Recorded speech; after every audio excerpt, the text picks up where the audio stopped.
5 अक्टूबर 1922 को मनगढ़ में एक ऐसे बच्चे का जन्म होने वाला था जो कि न केवल अपने परिवार और अपने गांव का ही नहीं बल्कि पूरे देश का नाम विश्व में जगत गुरु के तौर पर स्थापित करने वाला था।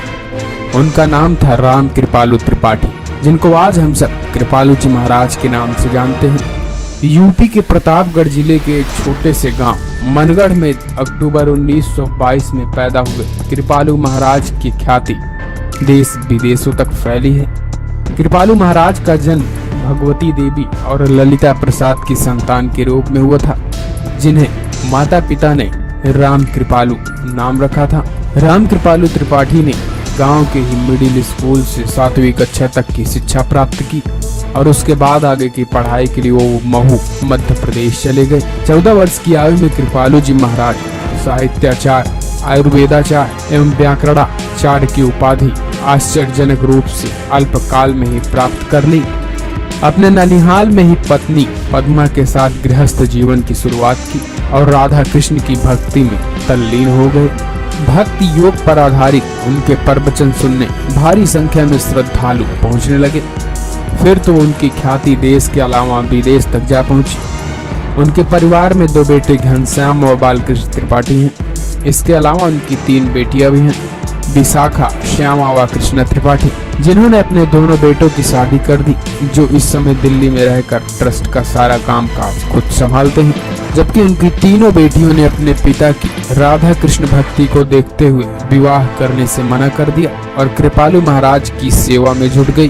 कृपालु जी महाराज जगत गुरु कृपालु परिषद के संस्थापक संरक्षक हैं। उन्होंने हिंदू धर्म की शिक्षा और योग के लिए भारत में 4 और अमेरिका में 1 केंद्र की स्थापना कर चुके हैं। वाराणसी की काशी विद्वत परिषद ने कृपालु महाराज को 34 साल की उम्र में मकर संक्रांति के मौके पर 14 जनवरी 1957 को जगत गुरु की उपाधि प्रदान की थी। कृपालु महाराज के संत होने की कहानी भी कम रोचक नहीं है। उनका दावा है कि उन्होंने 14 साल की उम्र में दिव्य ज्ञान की प्राप्ति हो गई थी। प्रतापगढ़ और इंदौर में शिक्षा ग्रहण करने वाले कृपालु महाराज ने इंदौर के महू संस्कृत कॉलेज से आचार्य की डिग्री ली थी। बाद में वो प्रवचन में जुट गए, जिन्होंने चित्रकूट, महोबा, मथुरा, वृंदावन, इलाहाबाद और झांसी में प्रवचन के कई शिष्य बनाए। कृपालु महाराज मुख्य रूप से राधा कृष्ण के भक्त थे।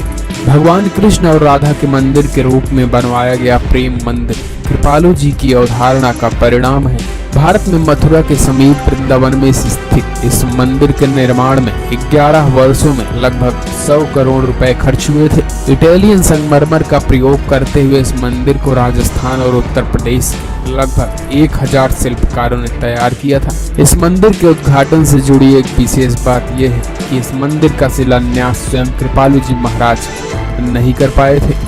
कृपालु जी महाराज जगत गुरु कृपालु परिषद के नाम से विख्यात एक वैश्विक हिंदू संगठन का गठन भी किया था, जिसके इस समय 5 आश्रम पूरे विश्व में स्थापित हैं। विदेशों में इसका मुख्य आध्यात्मिक केंद्र अमेरिका में है। इनमें से 4 आश्रम भारत में हैं। कृपालु जी महाराज को कई नामों से जाना जाता है, जिनमें पहला नाम कृपालु जी महाराज है। उसके बाद राम कृपालु त्रिपाठी, परमहंस जी, श्री महाराज जी, जगत गुरु उत्तम महाराज जी, जगत गुरु श्री कृपालु जी महाराज आदि नामों से कृपालु जी महाराज को जाना जाता है।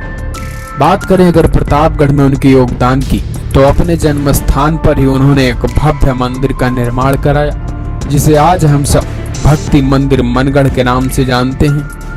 कृपालु जी महाराज अक्टूबर 1996 में इस मंदिर का शिलान्यास किया और 2005 में ये मंदिर पूर्णतः बनकर तैयार हो गया, जो आज न केवल कुंडा की शान है बल्कि पूरे प्रतापगढ़ के लिए गौरव की बात है, क्योंकि यहाँ न केवल प्रतापगढ़ से श्रद्धालु आते हैं बल्कि देश विदेश से श्रद्धालु मनगढ़ मंदिर के दर्शन करने खींचे चले आते हैं। 15 नवंबर 2013 को 91 वर्ष की उम्र में कृपालु जी महाराज ने अंतिम सांस ली। कहा जाता है कि कृपालु जी महाराज प्रतापगढ़ स्थित अपने आश्रम में फिसल गए थे, जिसके बाद उनके सिर में गंभीर चोटें आई थी। चोट लगने के कारण वो कोमा में चले गए थे, जिसके बाद उन्हें गुड़गांव के एक निजी अस्पताल में भर्ती कराया गया था, जहां उनका ऑपरेशन हुआ। कृपालु जी महाराज 1 हफ्ते आईसीयू में थे, जिसके बाद वो लंबे विश्राम के लिए हमेशा हमेशा के लिए चले गए। फिलहाल लाइव प्रतापगढ़ में इतना ही। बाकी इसी खबरों के लिए चैनल को सब्सक्राइब करना ना भूल। वीडियो अगर पसंद आए तो लाइक करें, शेयर करें, कमेंट के माध्यम से अपनी राय जरूर दें।